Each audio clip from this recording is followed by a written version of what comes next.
चन्द्रशेखर चन्द्रशेखर पाहि मां चन्द्रशेखर चन्द्रशेखर चन्द्रशेखर रक्ष मां रत्नसानुशरासनं रजताद्रिशृङ्गनिकेतनं सिञ्जिनीकृतपन्नगेश्वर अच्युतानरसायकम् क्षिप्रदग्धपुरत्रयं त्रिदिवालयैरभिवन्दितं चन्द्रशेखरमाश्रये मम किं करिष्यति वैयमा चन्द्रशेखर चन्द्रशेखर चन्द्रशेखर पाहि मां चन्द्रशेखर चन्द्रशेखर चन्द्रशेखर रक्ष मां पञ्चपादपपुष्पगन्ध पदाम्बुजद्वयशोभितं भाललोचनजातपावकं प्रथमन्मथविग्रहम् भस्मदिग्धकलेवरं भवनाशनं भवमव्ययम् चन्द्रशेखरमाश्रये मम किं करिष्यति वैयमा चन्द्रशेखर चन्द्रशेखर चन्द्रशेखर पाहि मां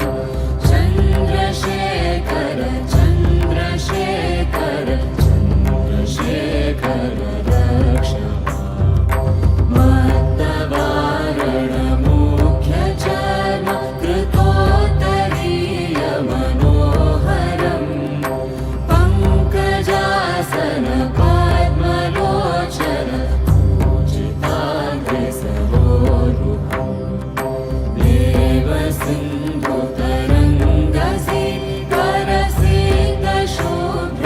देवसिन्धुतरङ्गसिकरसिद्धशुभ्रजटाधरं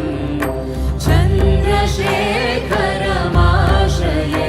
मम किं करिष्यति वैयमा चन्द्रशेखर चन्द्रशेखर चन्द्रशेखर पाहि मां चन्द्रशेखर चन्द्रशेखर चन्द्रशेखर रक्ष मां यक्षराजसखं मगाक्षहरं भुजङ्गविभूषणं शैलराजसुता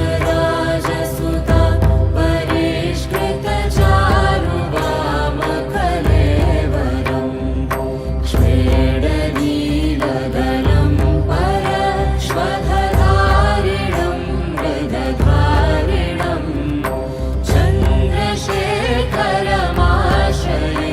मम किं करिष्यति वैयमा चन्द्रशेखर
निधिमक्षयं